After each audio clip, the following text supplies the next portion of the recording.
Roanne, place forte du basket en France, descendu la saison dernière. On est allé prendre des nouvelles du club ce week-end avec David Ditz.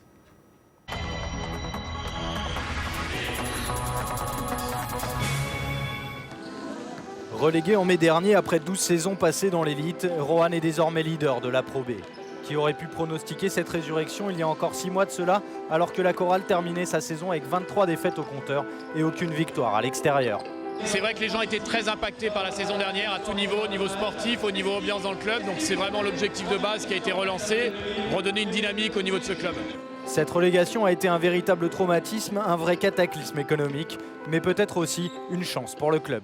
L'exercice précédent s'est soldé par une perte de 680 000 euros. Si les instances n'avaient pas été derrière le club à ce moment-là, le maire notamment en tête, le club aurait eu beaucoup de mal à se relever de ce gros déficit. S'il n'y avait rien fait, c'était la liquidation. 360 000 euros sont débloqués, le club est pour l'instant sauvé. Après toutes les turbulences financières, le chavirage sportif de la saison dernière, voilà la chorale dans un autre monde, celui de la Pro B. Et mieux vaut ne pas trop s'égarer dans ce championnat dense et piégeux, un championnat dans lequel la chorale est partout attendue avec son étiquette Pro A. C'est un peu comme la Pro A, c'est-à-dire qu'il y a très peu d'équipes qui se détachent vers le haut, il y a un maximum de densité. On s'est rendu compte qu'en plus de la difficulté de créer un collectif offensif et défensif, d'intégrer de nouveaux joueurs, il fallait aussi que les joueurs dealent avec cette notion que Roanne en Pro B, ça reste un nom. Un nom qui commence à faire peur. Le bilan du club après cette journée est excellent, 6 victoires pour une défaite et la tête de la Pro B. Avec une équipe basée sur son centre de formation, le recrutement ambitieux de jeunes prometteurs mais pas encore aguerris et celui de joueurs plus expérimentés, l'amalgame a finalement servi tout le monde à l'heure.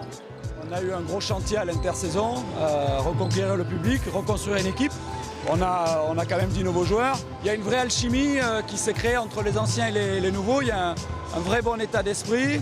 Pour l'instant, de nombreux voyants sont au vert, mais on reste très vigilant dans une compétition comme la Pro B qui est très indécise à tous les niveaux. Si la descente en Pro B a évidemment glacé la terre roannaise, elle a aussi eu le mérite de consolider ses liens. Et à Roanne, ce sont bien les supporters qui ont ramené la chorale à la vie. Là, André Vacheresse sonnait creux pour les premiers matchs de la saison. Mais le bruit a commencé à circuler que cette nouvelle équipe avait retrouvé son âme et son jeu. Au moment de recevoir Nantes, 3700 spectateurs prennent place dans la salle.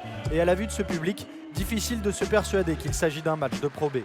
Au moment de dire au revoir à Alain Gilles, l'expression est donc bonne. C'est dans les mauvais moments que l'on peut s'apercevoir sur qui l'on peut réellement compter. À la chorale cette saison, on prône la générosité, l'impact physique, la dimension athlétique, le travail et la souffrance. L'équipe plaît, pour son implication d'abord, mais aussi pour ses jeunes, qui se sont très vite appropriés le projet. Gershon Yabusele, Thomas Ville, pur produit de la formation corallienne, Sadio Doucouré laissent tous entrevoir de belles promesses. Leur enthousiasme se propage alors à toute l'équipe et l'expérimenté Torel Martin enfonce le clou, 54-34 à la pause. Agressif, le plus souvent précis, Roanne asphyxie son adversaire au retour des vestiaires. La fin de match est plus décousue et la chorale qui a match gagné laisse filer les dernières minutes. Score final 89-78. Avec cette 7e victoire, la chorale se maintient en haut du classement et peut penser au projet fixé d'atteindre les playoffs. C'est vrai qu'il y a des facteurs comme l'enthousiasme qu'on a dans l'équipe, c'est cette cohérence, le fait qu'on a un groupe de gars, on dirait que ça fait 1 ou 2 ans qu'on est ensemble alors que ça fait que 3 mois. Donc ça, c'est vrai que c'est des facteurs positifs. La route est longue, mais c'est bien, c'est encourageant et c'est bien pour les dirigeants, pour le club et pour les supporters de la chorale. Et pourquoi pas retrouver l'élite dès la première saison. Roanne en tout cas semble avoir bien trop d'appétit pour attendre.